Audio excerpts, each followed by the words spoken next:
Muito bem, pessoal, sou o professor Josué Figueiredo, na matéria do Direito Administrativo. Nesses vídeos eu estarei abordando com você o assunto dos poderes administrativos. Cabe salientar que faltou uma letra D aí na palavra poderes, beleza? É muito importante que você tenha uma visão panorâmica sobre o que vem a ser os poderes administrativos. É comum em todos os editais relativos à questão do direito administrativo. Assim sendo, vamos lá. É importante que você tenha em mente o que vem a ser os poderes. Conceitualmente falando, poderes são prerrogativas funcionais conferidas esses poderes, essas prerrogativas, melhor dizendo, funcionais, por lei à administração pública, que através dos agentes públicos vai cumprir com a consecução ou com as finalidades que justamente existe na pessoa do Estado. O Estado tem um fim público, então os poderes funcionais são usados pela administração pública para poder colocar em prática as prerrogativas funcionais para que assim o interesse público possa ser cumprido. Um outro conceito relativo aos poderes é que eles são instrumentos, são mecanismos de trabalho para que o poder público possa desenvolver suas tarefas, suas competências, suas funções ou suas atividades administrativas, bem como cumprir os deveres funcionais de uma boa administração pública. Pessoal, os poderes são as manifestações do poder de império do Estado, de impor. É o poder coercitivo sobre o individual, sobre o particular ou sobre o administrado, necessárias e adequadas ao desenvolvimento, ao desempenho da função administrativa. É muito importante que você tenha em mente que os poderes garantem a supremacia do interesse público e vai realizar e preservar o bem comum através do administrador público ou através do agente público. É muito importante que você tenha essa noção na sua mente. Observações sobre a questão dos poderes administrativos: ele só pode ser exercido nos exatos limites e para as finalidades expressas na lei. Assim sendo, o agente público não pode extrapolar das prerrogativas concedidas por lei a ele no exercício da função pública. É muito importante que você tenha essa visão na sua mente, beleza? Outra coisa muito importante é que os poderes não se constituem uma mera faculdade para o agente público, mas em um poder-dever ou dever-poder. Assunto este que eu vou tratar com você logo. É muito importante que você tenha em mente, assim sendo, que se não é uma mera faculdade, então é uma obrigação para que o agente público execute as atividades administrativas. É muito importante que você tenha em mente que os poderes administrativos são diferentes dos poderes estruturais do Estado. Aqueles poderes constitucionais do artigo 2º da Constituição Federal, onde nos diz são poderes da União, independentes e harmônicos entre si, o legislativo, o executivo, bem como o judiciário. Os poderes administrativos não têm nada a ver com esses poderes orgânicos ou estruturais do Estado na visão constitucional, beleza? Muito bem, vejamos qual é o fundamento dos poderes administrativos. Conforme doutrina majoritária, o fundamento é o princípio da supremacia do interesse público sobre o particular, pois através desse princípio a administração pública terá prerrogativas para que venha atuar no exercício da função pública com o fim em servir a sociedade, a coletividade. Assim sendo, o princípio da supremacia vai prevalecer sobre a vontade do particular. Sem os poderes da administração não vai conseguir se sobrepor-se à vontade da lei sobre a vontade do particular. É muito importante que você tenha em mente a distinção entre interesse público primário, bem como o interesse público secundário. Pessoal, o interesse público primário é aquilo para o qual existe a administração pública, é aquilo para o qual existe o Estado como pessoa jurídica sujeita de direito e obrigação, essa pessoa jurídica, né? Então, o interesse público primário é aquilo justamente que visa ao se criar um órgão público com o intuito de servir à sociedade, ao colocar um agente público em um cargo visando o interesse público no exercício da sua função ali, beleza? Já o interesse público secundário é o interesse próprio do Estado, beleza? Conforme está em tela para você. Pois o Estado, enquanto pessoa ou enquanto sujeito de direitos e obrigações, o Estado possui seus próprios interesses, que é o secundário. É o interesse realmente que ele vai visar a si mesmo. Para ele cumprir com os interesses primários, é necessário que os seus interesses secundários sejam realizados. Muito bem, vejamos o que vem a ser poder-dever, ou conforme está em tela para vocês, suas espécies. De um lado você tem os poderes, que são os bônus. Do outro você tem a questão dos deveres, que é a questão do ônus. Bônus e o ônus. Como assim, professor? Os bônus são as prerrogativas instrumentais concedidas por lei ao agente público para que ele venha a realizar o interesse público, o interesse da sociedade. Assim sendo, os poderes são instrumentais, eles são irrenunciáveis. O agente público não pode dizer que não vai agir, ele é obrigado a agir para cumprir com os interesses públicos. Os ônus são as sujeições, são as restrições, são as limitações que serão impostas ao agente público no exercício da função pública para que ele não venha abusar das prerrogativas, dos poderes conferidos a ele através da lei. É muito importante que você tenha em mente que os deveres vão tutelar, ou seja, vão proteger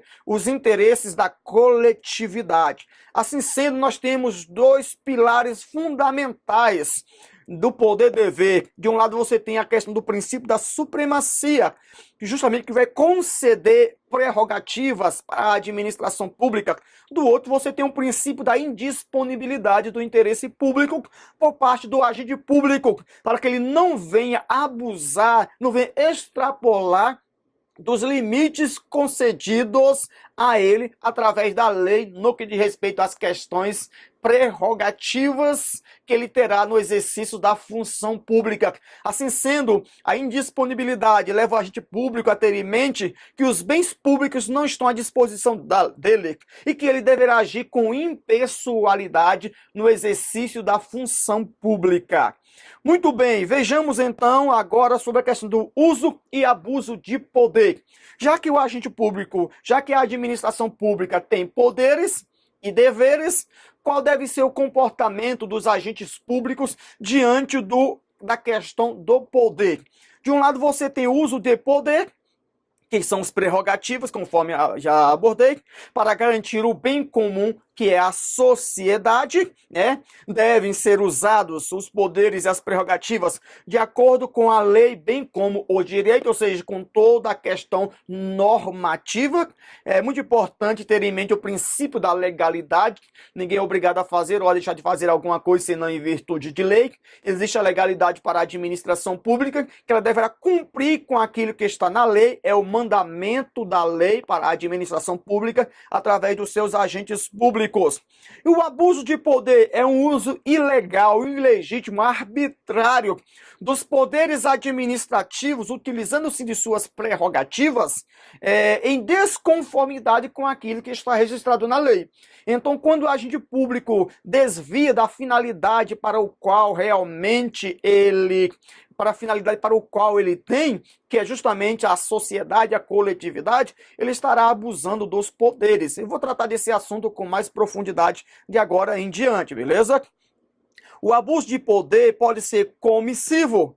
Tinha que indeferir, beleza? Tinha que barrar, mas não barrou a situação. Bem como omissivo, deveria fazer, mas ele não fez. Então o agente público, agindo dessa forma, estará abusando do poder que foi outorgado por lei a ele no exercício da função pública.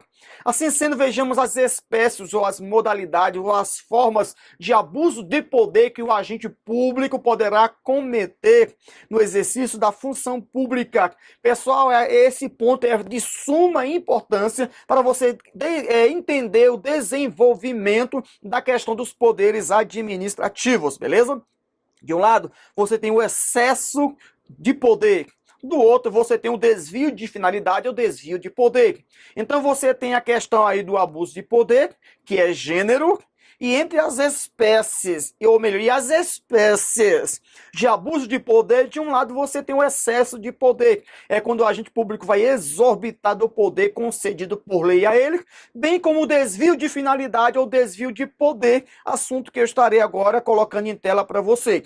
No que diz respeito ao excesso de poder, em tela para você, o agente ele vai extrapolar, ele vai ultrapassar os limites do poder ou da competência que foi outorgada a ele através da lei. É muito importante que você tenha em mente que o excesso de poder é uma atuação por parte do agente público fora dos limites da competência que foi outorgada por lei a ele, competência administrativa, assim sendo praticando algo que a lei não permitiu. Guarde esse ponto, olha só, extrapola a sua competência que foi outorgada por lei.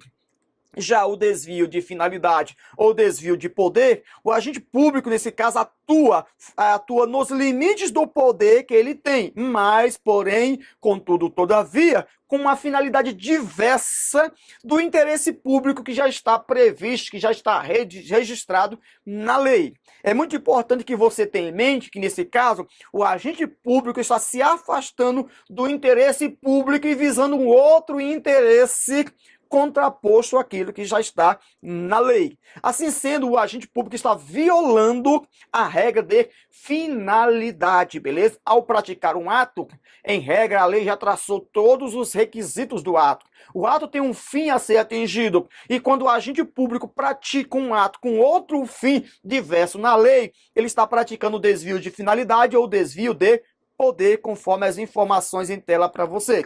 Assim sendo, vamos para as observações. Mas antes eu quero que você dê uma pausa nesse vídeo, faça as anotações no seu caderno, porque este ponto é importantíssimo para você entender o desenvolvimento do assunto que estamos tratando, que é sobre os poderes administrativos. Muito bem. O abuso de poder é um vício, beleza? Que vai macular, que vai manchar, que vai contaminar o ato administrativo.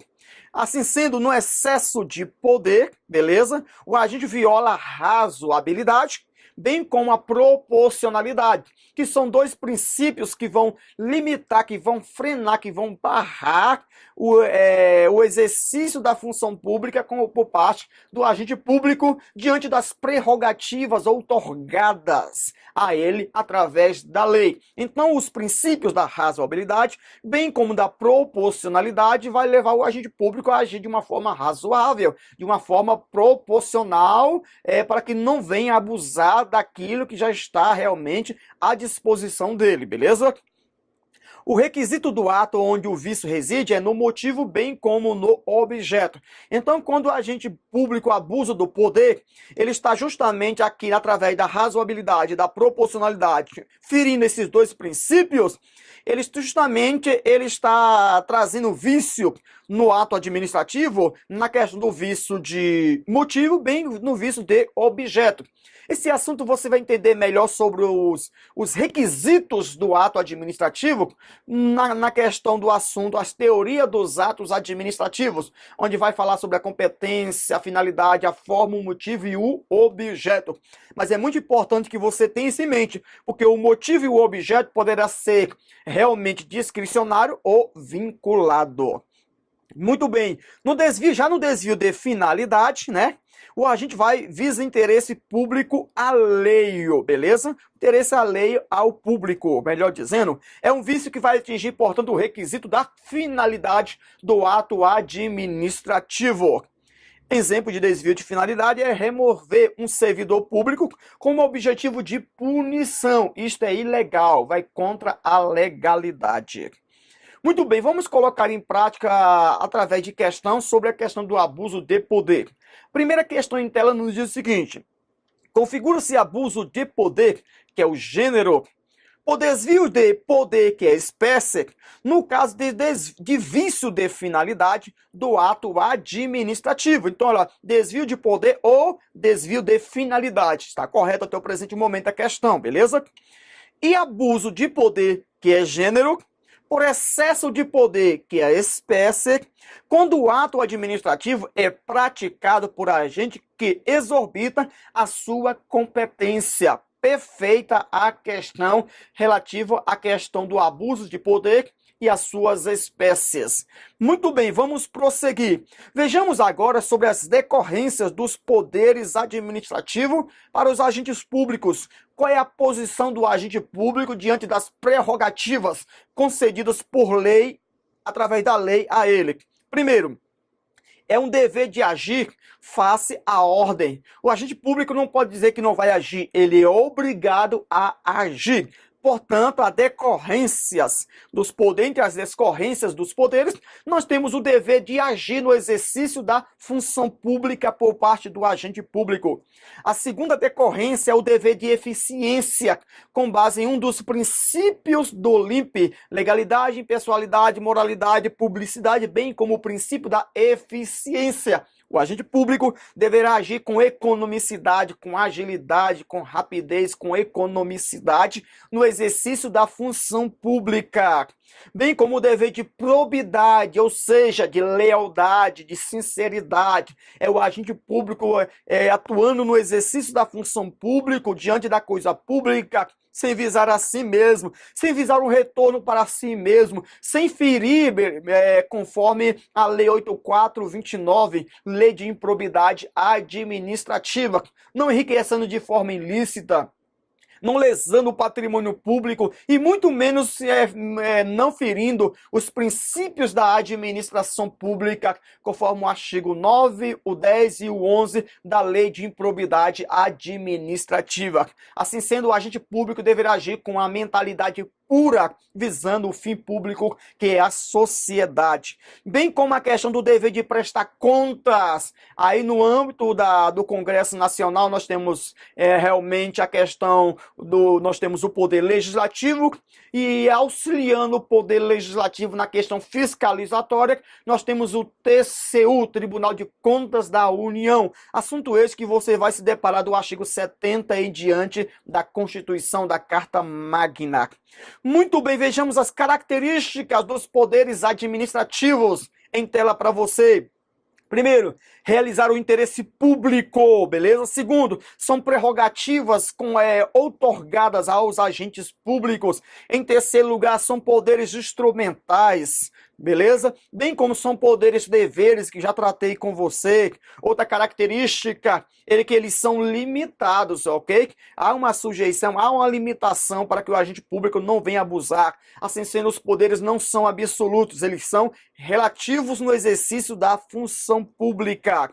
É muito importante você ter em mente que os poderes são irrenunciáveis. A regra é que o agente público não pode renunciar dos deveres outorgados por lei a ele, bem como a questão da obrigatoriedade do uso dos poderes administrativos.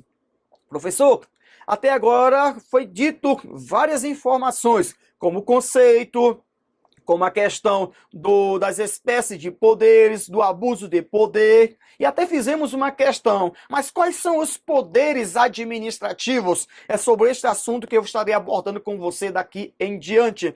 Vou colocar de uma forma bem esquematizada todos os poderes de uma forma tradicional que você vai encontrar nos manuais de direito administrativo. O primeiro poder conhecido é o poder vinculado. Em segundo lugar, você tem o poder discricionário, bem como em terceiro lugar o poder hierárquico, o disciplinar, o poder de polícia e o poder regulamentar. De uma forma ampla, de uma forma genérica, esses são os poderes que estarão à disposição da administração pública através dos seus agentes públicos. Observações importantíssimas é que existe uma visão tradicional sobre esses poderes.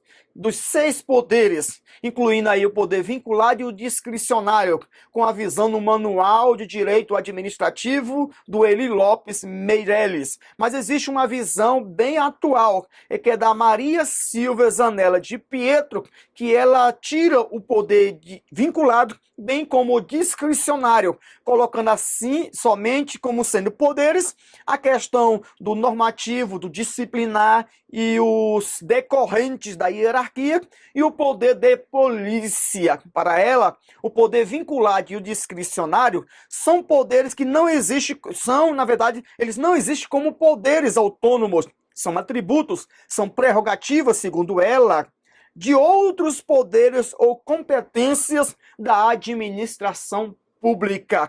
É por isso que em alguns editais você vai encontrar com 4 poderes apenas.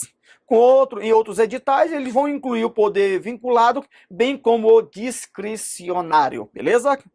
Muito bem, vejamos o primeiro poder, é o poder vinculado ou poder regrado. Esse termo regrado é do manual da Maria Silva Zanella de Pietro. Se você está fazendo prova para os tribunais, é muito importante que você conheça o pensamento da Maria Silva Zanella de Pietro relativo à questão do direito administrativo. Pessoal, o poder vinculado justamente é uma prerrogativa para a administração pública agir dentro ou vinculado dos motivos legais que estão na lei. Assim sendo, o poder vinculado levará a administração pública a agir conforme a lei, conforme os mandamentos da lei, a não fugir daquilo que já está redigido, que já foi legislado pelo legislador. A administração pública deverá, então, no poder vinculado, observar a lei e o direito, ou seja, toda a ordem jurídica no exercício da função pública. Assim sendo, o agente público no exercício da função pública, como regra, ele não tem autonomia, não tem liberdade na questão da conveniência e da oportunidade no exercício da função pública. O poder vinculado leva o agente público a atuar de uma forma vinculada na lei, na questão da competência, da finalidade, da forma, do motivo e do objeto, que são os requisitos que deverão existir dentro de um ato administrativo. Assunto este que você estuda com profundidade na teoria dos atos administrativos. O poder vinculado, como exemplo, nós temos a questão da licença para construir, a aposentadoria compulsória, ou seja, obrigatória. O agente público chegou em uma certa idade para aposentar, ele então deverá aposentar através da lei, conforme está registrado na lei, na verdade. Bem como a multa de trânsito e o valor na lei daquela multa pelo fato de o administrado ter realmente ferido a questão da lei. Então ele vai sofrer uma sanção, como é a questão de uma multa, conforme está aqui para você. Muito bem, vejamos uma observação sobre o poder vinculado, depois uma questão. Maria Zanella Silva de Pietro denomina o poder vinculado de poder regrado, pois todos os requisitos do ato já estão determinados na lei. A questão da competência, da finalidade, da forma, do motivo, bem como do objeto. Muito bem, a questão em tela nos diz o seguinte: poder vinculado é aquele em que a administração pública obriga-se a praticar determinado ato, cumprindo fielmente o que a lei impõe. Todavia, caso o agente público, no cumprimento do ato, verifique-se que a ação contrária ao disposto legal atenderá com maior efetividade ao interesse público, poderá agir de forma distinta da lei, prestando a devida justificativa. A primeira parte da questão está perfeita, relacionada à primeira parte ao poder vinculado, mas a segunda parte está errada. Assim sendo, a questão está errada, porque o agente público não pode desviar-se da lei no exercício da função pública. O próximo poder é o poder vinculado, que está em tela para você. Pessoal, o poder vinculado é a faculdade, é a liberdade que a administração pública tem através dos seus agentes públicos de agir de uma forma com conveniência, bem como com oportunidade.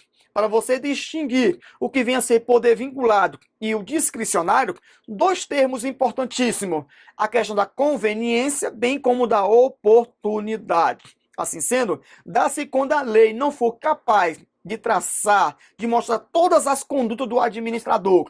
O legislador deixa uma margem de liberdade para que o agente público, diante daquilo que foi legislado, diante da lei, ele possa agir com liberdade através da conveniência, bem como da oportunidade. A discricionariedade, ela vai eleger entre as várias condutas, entre as várias oportunidades possíveis, aquela que traduz maior conveniência e oportunidade para o interesse público ou para a sociedade diante do exercício da função pública. Assim sendo, nos requisitos do ato administrativo, nós temos o motivo e o objeto, que eles também poderão ser discricionário, beleza? Dando margem de liberdade para a questão da conveniência e bem como para a oportunidade, que é conhecido no direito administrativo como um mérito administrativo. É muito importante que você tenha o binômio da discricionariedade, a conveniência, bem como a oportunidade. Informações em tela para você. Por fim, pessoal, é muito importante que você tenha aí em mente esse exemplo da Constituição Federal sobre a prorrogação do concurso público. Existem alguns pontos que ficarão à mercê da administração pública de agir ou de não agir. E quando for agir, terá que agir com discricionariedade, bem como com proporcionalidade, diante da liberdade outorgada por lei, deixada pelo legislador para a administração pública agir. Muito bem, vejamos os mecanismos de controle do poder discricionário. Tem que ter controle, tem que ter um limite para que o agente público não venha abusar da liberdade, da autonomia que ele terá. Primeiro, existe a lei. Ninguém é obrigado a fazer ou a deixar de fazer alguma coisa, senão em virtude de lei. A lei vai limitar, vai frenar, beleza? O agente público no exercício da discricionariedade, bem como a razoabilidade e a proporcionalidade, que são princípios limitadores. Muito bem, a lei, limites de atuação dentro dos parâmetros legais, da razoabilidade, são limites contra condutas irrazoáveis por parte do agente público, bem como na proporcionalidade, vai evitar o excesso de poder, agindo de uma forma adequada no exercício da função pública. Observações é que a discricionariedade vai residir nos elementos do motivo, bem como no elemento do objeto, que eu já venho falando com você até o presente momento. Assim sendo, haverá um controle pelo judiciário quando o agente público abusar da discricionariedade, ou seja, sobre os excessos praticados no exercício da função pública. Muito bem, diferenças entre discricionariedade e arbitrariedade. De um lado, você tem aqui a questão da discricionariedade, que é uma liberdade de ação dentro dos limites estabelecidos na lei. Do outro lado, na arbitrariedade, é uma ação contrária que vai exceder aquilo que está na lei.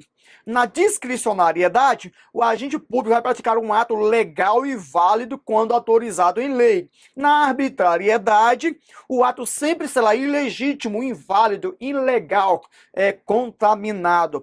Na discricionariedade, o judiciário pode analisar a legalidade do ato, mas não vai analisar a questão do mérito administrativo. E na arbitrariedade, sempre sujeito ao controle do judiciário, desde que provocado pela parte que realmente está sofrendo lesão. Muito bem, pessoal. Vejamos exemplos de discricionariedade.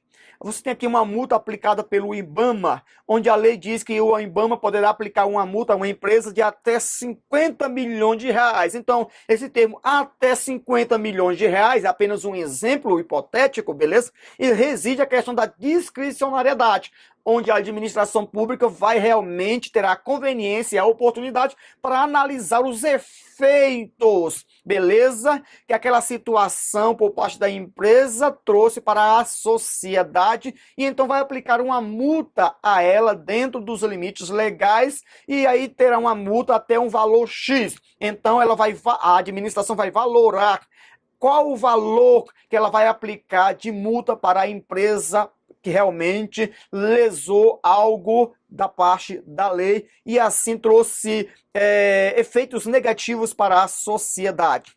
Bem como a questão do ato autorizativo, como autorizar a questão do porte, portar arma, utilizar bem público em uma praça pública, entre outros exemplos que os manuais vão citar.